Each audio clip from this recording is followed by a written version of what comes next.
You're listening to Cards to the Moon, a podcast about trading cards from both a collector and investor perspective. We hope you'll stick around for the ride as we take a deep dive into the state of the hobby, share some hot takes, hopefully some useful advice, and fun stories along the way. Hey guys, welcome to Cards to the Moon. For our loyal listeners, no, it's not a Tuesday or a repeat episode. It's Friday, and yes, we are going to be coming out with a second episode every other week to start. My name is Clark, and with me co-hosting is Hyung and John. And we're so grateful for the awesome feedback we've been getting from you listeners. We see all of your comments, whether it's a review you left us on Apple Podcasts or a good rating on Spotify. We also love getting questions from you guys on our Instagram page at Cards to the Moon.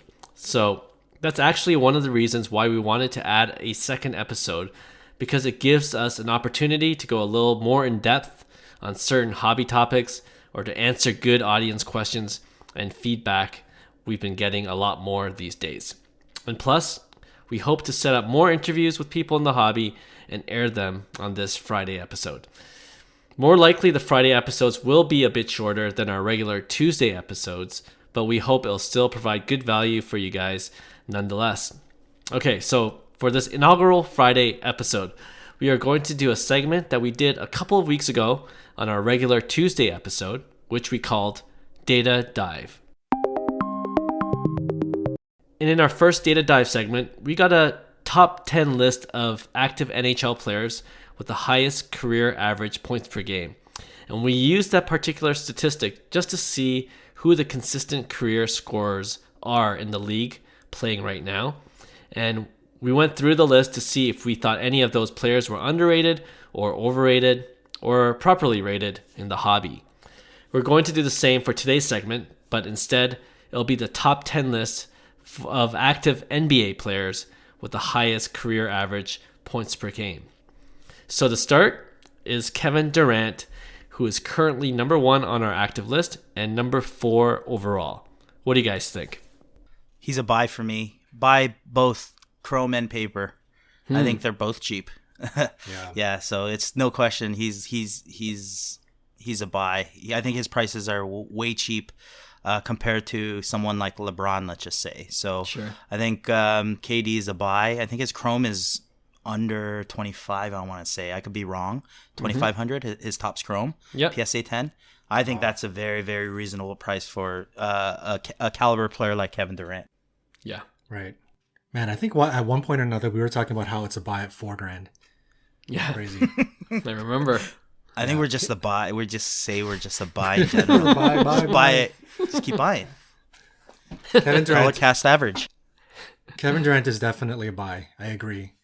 I've mentioned this many times, and he's a very polarizing player. Yeah. For many reasons, like the burner Twitter accounts, and he can be very petty at times. It looks like he's maturing a lot. Like some of his humor is a lot more self-deprecating these days rather than being like supremely defensive. So that's kind of good to see. But in general, like I think he rubbed a lot of people the wrong way. So he's not as likable as somebody of his caliber versus maybe Steph Curry, right?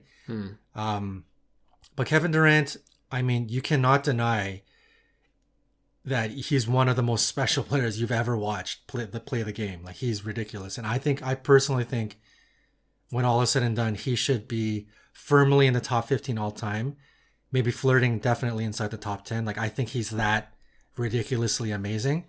So to talk about somebody that I think is easily going to be in the top 15 all time, his card is a buy for sure. As much as I don't personally, I'm not a big KD fan, I still think he's a buy. Okay. Yeah, I was going to say, like, when you mentioned that when his top's chrome was around 4,000, we're saying he's a buy because of his talent and not because of his off-court antics. Right. Like, the market being where it is now, like, it's a no-brainer. I think we're all aligned in that even he still has that kind of image of where he's polarizing, where people just don't like him. But at the end of the day, you look at his stats, like, I know several pundits, basketball guys that put KD as one of the greatest shooters of all time. Like currently playing in the game, and it's not even close, right? And just he could do everything, right? Go to the rim and shoot from the outside, and unstoppable. You can't stop his jump shot. Yeah, it's exactly. And I agree with you with his. I've been seeing some of his later interviews, definitely more mellowed out, and his podcast interviews with other shows. Yeah, he's just a little bit more personable now, so that's always a good thing. All right, we'll go on to number 2. We kind of mentioned him. His name is LeBron James, number 5 overall, right behind KD right now. Oh boy. I'm gonna say buy value, hold high end. So, okay. What's value? There's value. For instance, there would be, I think, like a pristine refractor, for instance. Right. Could be a good buy if the prices dip below a certain amount, like 4K or something, a PSA 10. So I think there's value in secondary cards. So obviously, his Topps Chrome refractors and any colors are out of question, right? His Topps Chrome, I believe, is somewhat cheap at 9K, but it's still expensive. So I don't think it's a sell because I don't think it's crazy amount. I don't think it's a buy because it's still 9K for Topps Chrome. It might go up, it might go down. We've seen it as high as like 15, 20K for the Topps Chrome, right? So I think there's better value in LeBron in alternate cards. So I'm saying buy the value and basically hold or don't sell the Topps Chrome and the kind of like the higher end stuff. Okay. Yeah. LeBron his cards don't move based on performance. Obviously, he has now firmly cemented his legacy, and he is a key indicator on the basketball market as a whole, right? So if you're an investor or if you're a collector and you're looking to profit, it's guys like LeBron, Steph, Luka. Those will be like key indicators on where the basketball market is as a whole. Right. And if you firmly believe, like we believe, that the basketball market is really low, it's down. I think LeBron being LeBron and being an indicator, I think he is definitely a buy in that instance. And, there's maybe there won't be as much volatility, but there's no better investment. We're talking blue chip, man. This is rock solid. You will lose money because the basketball market continues to tank. You're not going to lose money on LeBron James himself. So at some point, this basketball market is going to rebound, and you're going to reap the rewards with your money invested in LeBron. There's nothing wrong. As much as I am a hater, but from an investment standpoint, there's nothing wrong with putting money into LeBron James. Yeah. No, and I'll be quick. I'm perfectly aligned with what you said, John. Like at this time in the market, you go after the blue chips because this might be your best opportunity to get one in your portfolio, so to speak, right? So LeBron obviously is in that category. And Topps Chrome, we even debated, like, will it go under 10K? It's under 10K now. So, I think maybe it'll go down to 8, maybe 7. But you're right. If you believe in basketball cards, generally speaking, when it does rebound, those LeBron cards aren't going to stay at that 7, 8, 9K level. It's going to go right back over 10 and even higher. Right. So I think LeBron, believe it or not, is a buy as well in this, where we are in the market currently. Okay, number 3. This might be a little bit more polarizing. James Harden, number 3 points per game, 12th overall. I'm saying same thing. Buy value, hold high end. I think his Topps Chrome is numbered to $9.99. I think it's cheap based on the type of player Harden is. Obviously, the question is, will he ever win a championship? And I think that's on people's minds, but that could change a lot too. So I think Harden has established his career pretty nicely. If you look at what he's accomplished, it's pretty impressive. I think one season he averaged like 34 points a game, which is like insane with Houston. And when you look back and see, Harden's going to map out a pretty good career, and based on his prices, like his Topps Chrome numbered to $9.99 is very affordable. I don't know what the comps are on there, but compared to kind of like where he is, you have him number 12, I guess, or is that overall? Yeah, overall, yeah, in active players. So like to me, that's pretty special still. And based on his prices, it's kind of like same situation as KD, where I think his prices are low based on what he's accomplished. So I'm going to say he's a buy as well. Okay. I'm opposite, man. I am not touching James Harden. He is a sell. He is, he's absolutely polarizing. I think there's a lot of people like myself who are not a fan of James Harden. There's no question he is one of the most talented basketball players we have ever seen. He's up there with the best of them in terms of prolific scoring. But I don't see Harden. He's just not the type of player that I believe in, me personally, that can win championships. He's not that player. Yeah, he can be... He would have been a potential third piece or second piece to the New Jersey Nets, and he could have won a championship. Mm-hmm. But he just seems like everywhere he goes, like he's just kind of like poison. Like wherever he goes, he's the poison that comes into the room. Because we've seen it. Like he plays like the me basketball. Like that's the nickname of T-Mac back in the day, Me-Mac, right? Like he plays me basketball, and even at a veteran age, he hasn't really changed. He still kind of plays me basketball. So I don't see him the type to be winning championships and or changing people's minds to like him and really, get on board with James Harden. So for me, I think we mentioned this earlier in a couple of other episodes. I think when Philly, they could make some big noise in the playoffs. And let's say they sweep first round and people start believing, hey, I think Harden and Embiid are real contenders. They're not fakers. I think they can go all the way. I think that's the time you take your Harden cards and you sell. Unless, you're like the biggest James Harden fan. What are you going to do? But for me, this playoff coming up, when they, I think they'll win their first round series. And if they do, and if they win it handily and people start believing in them, that is a great opportunity to get out of James Harden. Yeah. Get out. Yeah. Burn his cards. Sell. You know what? Like, if you asked me this question before he went on the Nets, you start to really believe that James Harden really wants to win a championship. Like, this is his best opportunity. But then after the whole Brooklyn Nets, his tenure there and just the way it ended, and, everyone knows he's requested again, even though it's not official. He probably requested to get out of the team, and it just kind of says a lot about the player to me, and the first two games he played amazing for Philly, and then even like lately there's questions again about like, oh, how committed is he to the team? How committed is he to actually being in shape and playing ball, to win? So I don't know. I've just had enough of Harden myself too. Like I honestly was looking to buy his rookie cards a year or 2 years ago. I loved the value, but now it's like, man, if I don't know which Harden I'm going to get at any point, it's just too risky, and I'm out on Harden as well. Although like a lot of the stats why he's number 3 on the active list, like you said, Hyung, was his days in Houston when he's putting 40-50 a game in every other game. Like, it was ridiculous. And it's crazy you guys say that, because I felt the exact same way as Harden as you guys did when he was at Houston.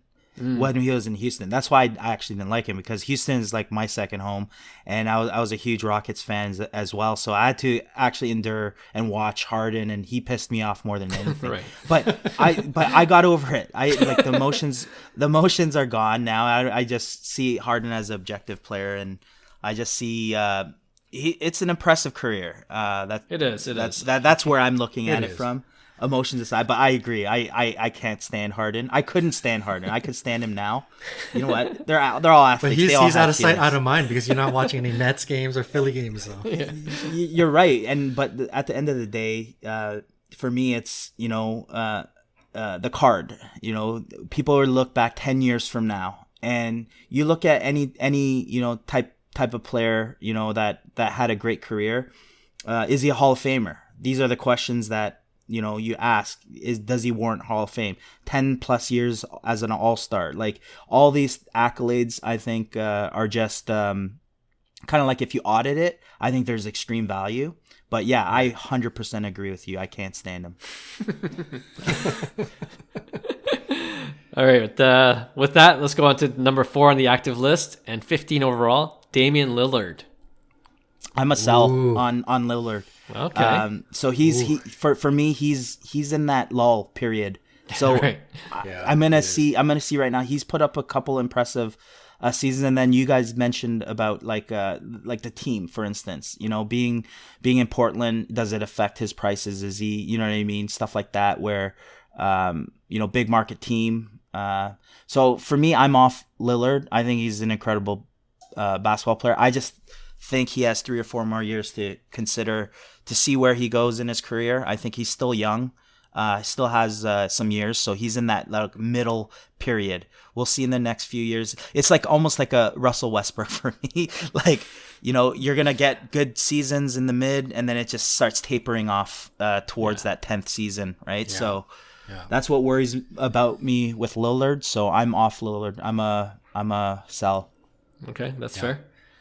Man, Lillard is a tough one because he started off rough this season. I don't know if you guys watch any of his games, but his shooting percentage, he was just breaking everything. And I don't know if that had to do with maybe a lingering injury or if he was just off, or is this the sign of, the downturn of Lillard in terms of in the NBA stratosphere? I don't know. I 100% agree. He's in the lull. And we talked about this, Clark, you mentioned this like in one of our earliest episodes about what can Lillard do to boost his value. This guy's hitting game-winning shots after game-winning shots, clutch, and his card value is not really moving, right? And now the market is completely down. It's tough, man. You know what? I'm gonna take the stance of Clark's Donovan Mitchell take. And I'm going to say 51% to 49. I'm going to say Lillard's a buy. You've got one last chance at Lillard. You're going to take that shot. You're going to buy when nobody else is buying. And I think you just kind of hope that he moves out of Portland and he goes to like a big scene. Like he'll go to the Lakers or something wild will happen. It's not out of the question. I think it could definitely happen. So I don't think it's a horrible move to move some money into Lillard in hopes that something will spark, because he still has, I personally believe, I think he's got a lot left in the tank. He's shown he's clutch. He's shown he's big time. He's exciting. He's got it, but he's one of those players that, I don't know, just maybe it's Portland. Like Portland's just too boring and not exciting enough of a team. So I could see him being a risk purchase. So I'll say 51% he's a buy. Okay. Yeah, I think, we talked about this in previous episodes for sure. And you're right. I always say, like, what does Lillard have to do for his prices to go up, for people to respect him as a player? And I don't know. I don't think he's going to get out of Portland. I'm not as confident. So for that reason, that being said, I just looked at his Prism rookie PSA 10s. How much is it going for? Just over 400 now. So you know what? I'll take a flyer at that price point. Right? Yeah, at 400. There you go. So like I was gonna say, like 500 is kind of my mark. If it's over 5, I'm like, I don't know, maybe reinvest that somewhere else. But I'm just hoping he comes back healthy. Maybe puts up at least one more really great season, and that might be a time to profit off of him. But at 400, sure, why not? Flyer pick. It is, and it's a 2012 Prism, right? So first year Prism. Yeah, so I think long term there is some sure. allure on that. So yeah, I see at the price point it's pretty decent. $400 is pretty cheap, and Prism was pretty low printed back then, eh? Very true. Yeah. Okay. It was fun to watch Clark just change his opinion. I really think he's one of those lull players. Wait a minute, $400? No, I believe in Lillard. He's gonna make a comeback. That's exactly what happened while we're recording this podcast. I'm like looking at eBay while we're. Okay, number 5. I think this might be a sweep. Stephen Curry, buy or sell? I think he's a buy for me. Like for me, obviously there's pricing that is unaffordable on some of his numbered cards, but I think you could get affordable numbered cards still with like his 48 Bowman, blue, and stuff like that, where it's numbered but it's not as desired. So I think there's a lot of value still in certain cards. So I'm gonna say he's a buy. even at the top level point, it's kind of like what you mentioned with LeBron James, that type of player where it's regardless. Steph Curry, I think he's solidified a Hall of Fame career. He's gonna go down as the all-time 3-point shooter, and I don't think anybody's gonna come close. You know what I mean. So I think he's gonna put down his legacy within the next 5 years, where it's going to be an unbelievable career. So I'm saying it's a buy time for Steph Curry if you could afford it. Mm-hmm. John?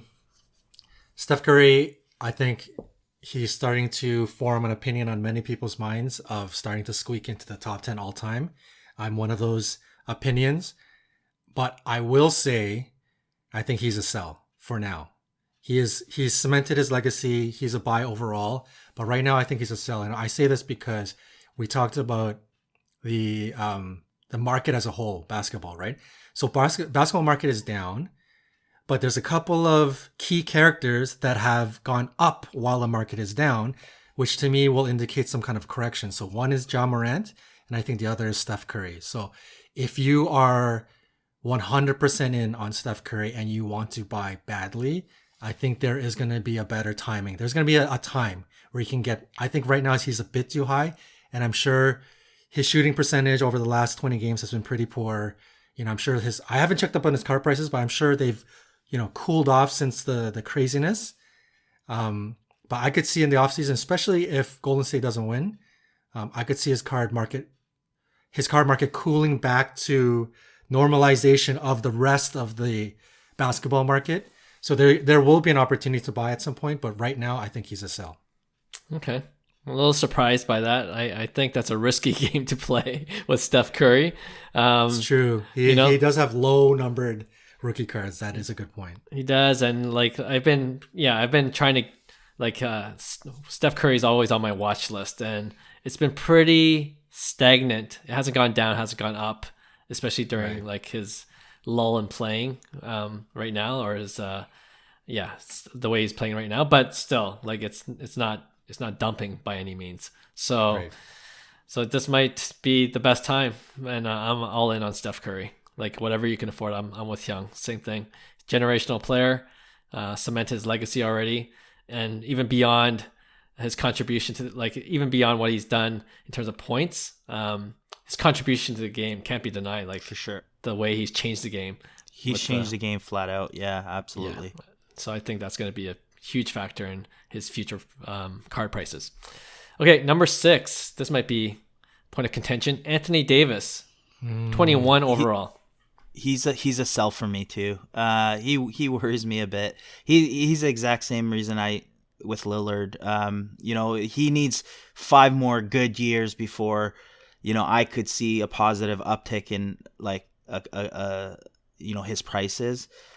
It worries me a lot, to be honest. So I'm a sell. But you have to monitor prices and see when that breaking point is, right? So if his prism starts going down a lot, I think he's 2012 as well.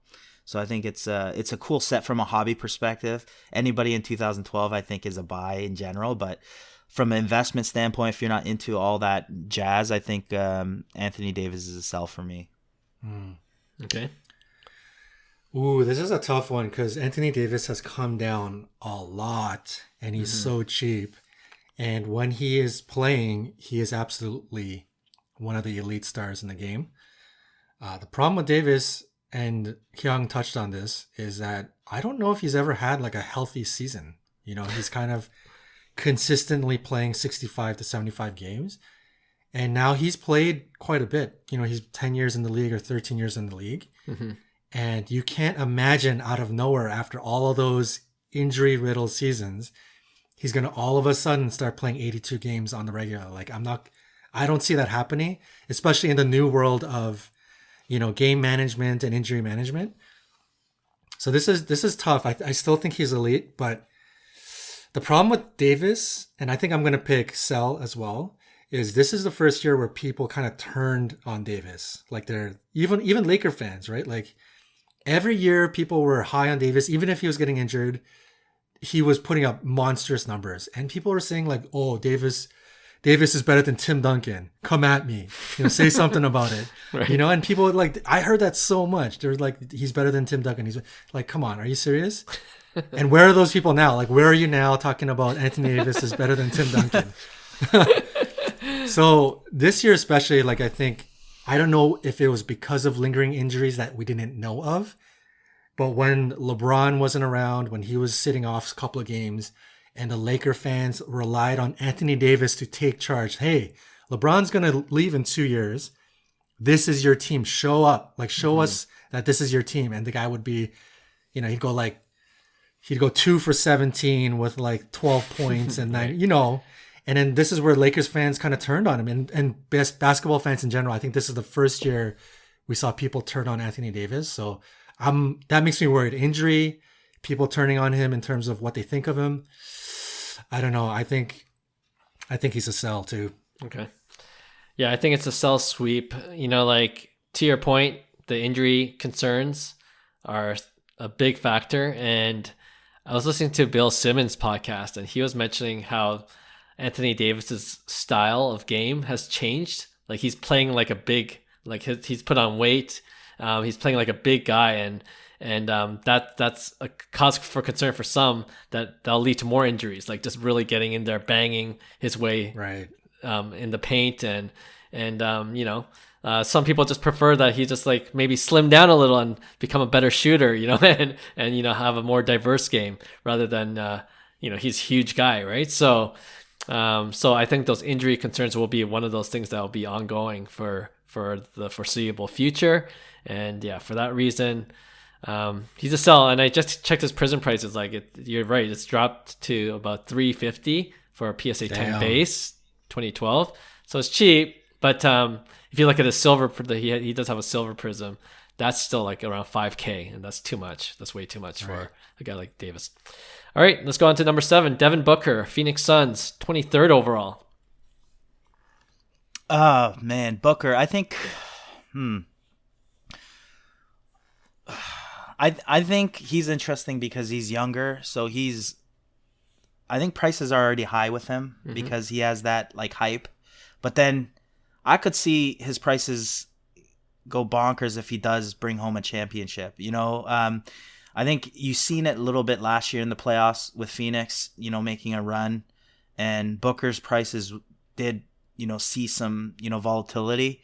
So I could see it doing the same thing this year if Phoenix can put it together, but I think his prices are high, so I think if you have, it might be a good time to sell, especially in the playoff in the playoff push. But I'm a hold sell. I'm not a buy right now on Booker, even though there's some cards of his that are decent buys, but I think for the majority of the part he's overpriced. Is he going to put up a good career? Absolutely. I just think he's super young. He's entering, that 4 or 5 year period where, the whole episode was on this, the lull, right? So I think his prices are going to go stagnant for a while, no matter what he does, right? Unless he consistently does it. So I'm going to say he's a sell. Sure. Yeah. I personally love Devin Booker. On a personal level, I would love to. I don't have any of his cards, surprisingly. I've always wanted. Expensive, but they are expensive. Yeah. But Devin Booker is absolutely in that middle pie where the hype is gone. It's set, and now he's at the stage where he needs to start proving either he's going to start winning championships or start winning MVPs or something, where we're starting to see that Hall of Fame trajectory, right? So he's right in that meaty part, and I still think he's going to do it. I think he can potentially have some MVP seasons. I believe in Booker. But as much as I do, I will go with Hyung, and I will say for now, he's a sell. I think you can get back into him, but there is going to be some hype right now. Basketball market, I think, is kind of making a bit of a comeback. And with the Suns being as good as they are, people are going to believe, hey, Booker and Chris Paul might have a chance to win it here, and that could maybe elevate some hype. So I think it's a good opportunity to try to take advantage of that. And then long term, I would say I'm a buy on Devin Booker long term. But for now, sell. Yeah. I was looking at Devin Booker rookie cards when I first got back into the hobby 4 or 5 years ago. I don't know why I didn't pull the trigger, but that was the time to pull the trigger, right? Totally. That was the time. And you guys are right. Like the prices are all baked in now. Like if he wins a championship, I don't know how much further up it would go, right? Because it's kind of baked in, and I think like his career numbers are a little bit baked in already too. Like it might see an increase, but not by as much as some might think. Based on his prices alone for his like higher end cards. So yeah, I'm aligned with you guys. He's a sell if you have him, or at least hold until his career is said and done.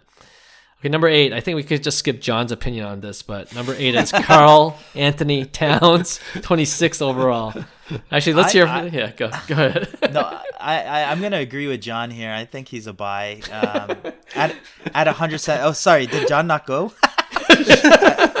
I know his end, but for me, Prisms. I bought 2 Prisms for $175 PSA 10s, which is so ridiculous, right? Like the caliber talent that cat is. I think he's super cheap, so I'm gonna say he's a buy. But again, it's gonna go into that. I don't expect crazy extreme volatility. For all the reasons we talked about. Team and all the. In the past episodes, we talked about Karl Anthony Towns, why he's underrated, and we don't see any love. He drops 50 a game. It's just like nothing, right? Like you don't really see the price action on his cards, which worries me, right? It's like during that 5 to 10 year period, whether they're gonna cement themselves as a Hall of Famer or not, that's the time where it's gonna sit sideways. Right, prices, right? So he's in that same category, but I think he's cheap enough where you as he establishes a good career, his Prism's just gonna keep on creeping up, and even his high end stuff like his tie dye. I know John has a couple of his tie dyes in Select. I think those are great long term plays, like because they're so cheap. Yeah, they're so cheap, right? So yeah, I'm a buy on Karl Anthony Towns, but like I said, if it's gonna be a buy, it's gonna be probably long term. Just forget about it and enjoy kind of his career. I was close to picking up one of his NT rookie patch autos. Overall, went for like that's crazy, 1,300 or that's something crazy. ridiculous. I know that's so cheap for it's ridiculous. NT RPA. Yeah. So you're a buy. Yeah, I think everybody people who have been listening to this pod, you're probably sick of my voice talking about Karl Anthony Towns. He's obviously a buy for me. I think his risk appetite is just complete at this point. I think everybody understands it's just based on the team now. Mm-hmm. It's wherever Karl Anthony Towns is. So if you're the type that believes Minnesota is going to become good with Anthony Edwards, then he's a good candidate for investment on return. If you're the type that thinks Karl Anthony Towns will get traded, that's another one, because his in real world, his who he is as a player, in fantasy he's top 3. Like he is up there with the elites all around and very underrated. So, that's enough. That's enough about Karl Anthony Towns. He's absolutely a buy for me. Yeah, I don't know if it's because John's been talking about Cat for so long that he's starting to convert me. But and his prices being so cheap for his talent. Yeah, he's a buy for me too. And another big part of it is what you just mentioned, John. Like, I'm beginning to believe in the Minnesota Timberwolves. Like they're becoming this exciting team. Like when we started recording this podcast last summer, I'm like, the Timberwolves, he's got to get out. He's got to get out of Minnesota. I love Anthony Edwards. That was pre Anthony Edwards, right? Yeah, I think there's an episode where I talked about Timberwolves making the playoffs as a hot take. Like it's coming alive, man. It's crazy. You're right on. And like even the last game or one of the recent games with the Lakers, it seemed like they were just having fun, just bashing the Lakers, and they got some swag. Like I like that. I like teams that play like that. So everything's trending upwards for me in terms of the Timberwolves and in terms of Karl Anthony Towns. Okay, Let's finish off this list with number 9 and 10. Number 9 is Kyrie Irving, 27 overall. He might be polarizing. This one's tough as well. Yeah, this one's tough for me. Man, I like Kyrie. I really like him as a player, but I'm a sell, to be honest, just because I feel like he's gonna fall into that kind of like Dwayne Wade type, where he doesn't get the love in the long term. I think again, he's 29 years old, 30 years old. I'll have to see in the next 3-4 years what Kyrie does in terms of his career. I think it's going to go sideways. Like if you look at like Dwayne Wade's Topps Chrome, it's sitting sideways, if not retracting still. And Dwayne Wade has had a phenomenal career, right? So he's such an underrated legend. Oh, it's crazy. For sure. So I kind of see that with Kyrie as well. Good comp. So yeah, I'm gonna say he's a sell, as crazy as that sounds. I just don't see the volatility, and I'm only saying it from if you're gonna flip or you're gonna invest. Like, I just don't see that price action is all I'm saying, right? So I'm gonna say he's a sell, unless you run into a really good deal on a high end, RPA or an auto that is a keeper, right? So, but from a base prism perspective, I'm gonna say it's gonna be stagnant for the next 5-6 years. Right. I'm gonna sell. He's certainly polarizing. I think the tag of kind of like James Harden, poison wherever he goes, selfish, prima donna, all of those things have been used. So he's obviously a polarizing person. But him as a player, man, like if Kyrie just didn't do all of that stuff, his bag, like it's unlimited. He's like an absolutely unbelievable basketball player. I'm gonna say sell. I haven't looked at his prices, but I imagine they have this year have gone up because number one, he's playing again. He's playing well. And the games he plays, he drops 30, 35. I think he had like 2 50-point games recently that probably spiked his card a bit. And now, especially with the announcement that he's going to play home games and people believe the Nets are going to win it all probably because of that, I think it's a great time to sell Kyrie. It's probably going to be a bit of a spike, and it's a good opportunity. If you believe in Kyrie long-term, I think you can get back into him in the offseason, but right now I think there's going to be a spike. Bit of hype to come, and it's a good time to sell. Yep. I just got my Kyrie Irving 2012 Prism PSA submission back. Friggin' came back nice. PSA 9. Oh. So, and then I looked up, like, okay, it's been about a year, right? So I looked at what PSA 9s go for. $100. And I think Is that up or down? I paid $100 raw, so it's okay. Yeah. So I'm down if you include the grading fee of $20, right? So right. And his PSA 10, speaking of his prices, is about $450 right now. So to your point, like it's been kind of stagnant all this time, and maybe it has to do with his off-court antics and like there was a time where you're like, is he even going to play this year, right? That was only a few months ago, and so. So yeah, it doesn't look like it's going to move all that much. Same with you guys. I love watching Kyrie as a player. Like the guy has major skills, very exciting to watch. But in terms of hobby love, it's just not there, generally speaking. So I'm a Celtic. I'm waiting for the Nets to go on a nice playoff run, and I'm unloading my PSA 9 Kyrie. PSA 9. You're gonna 2x it though, probably. Hopefully. Let's go Nets. I think so. Right. And lastly, number 10. Russell Westbrook, 28th overall. Yeah, it's an easy sell for me. I'm out. I'm out on Russ. I mean, he had a really good early career. I think he really damaged his legacy over the last few years, and I just don't see Russ getting back into it especially after this year. So for me, I'm a sell. You're going to see the downtrend in his career. So I don't see prices spiking up at all. So I'm a sell for Russell Westbrook. All right. Yeah, you guys know how I feel about Russell Westbrook, so I won't get into it. He is run away while you can still get any kind of value. He is 100% sell. Get away from his cards. I don't see it coming back. I think everybody's formed opinion either before he was polarizing and he was poison and he's this and that, and now he's just kind of a bit of a clown show, right? Like you see him doing like air balls off the backboard. He was warming up trying to do a dunk, and he throws the ball over the backboard. Like there's just something about him. He's got the yips now in his shot. Like it's the worst. And the yips are the worst. Yeah, at this age, I don't know. You just sell while you can, man. If you can recoup any kind of value, get out. All right. Or this might be the perfect time to buy. So Exactly. no, I'm with you guys. I'm a sell. I'm so glad. The best move I made prior to the NBA season was not pulling the trigger on a Russell Westbrook Topps Chrome rookie card. So that was the best non-move I've made this past year. Yeah, just a disastrous season. I hope, I really hope Russell Westbrook can pull it together for next year. But yeah, it's not looking good. Yeah, it's tough. It's tough. When you're 24 years old and you could rebound, like a rebound from that season, I get it. But he's turning 34, and that's what really worries me. I'm just gonna predict that you're gonna see a big time drop off in his stats, in his scoring over the next 3-4 years, like big time. And this is the way usually guys like Dwayne Wade kind of had to go out.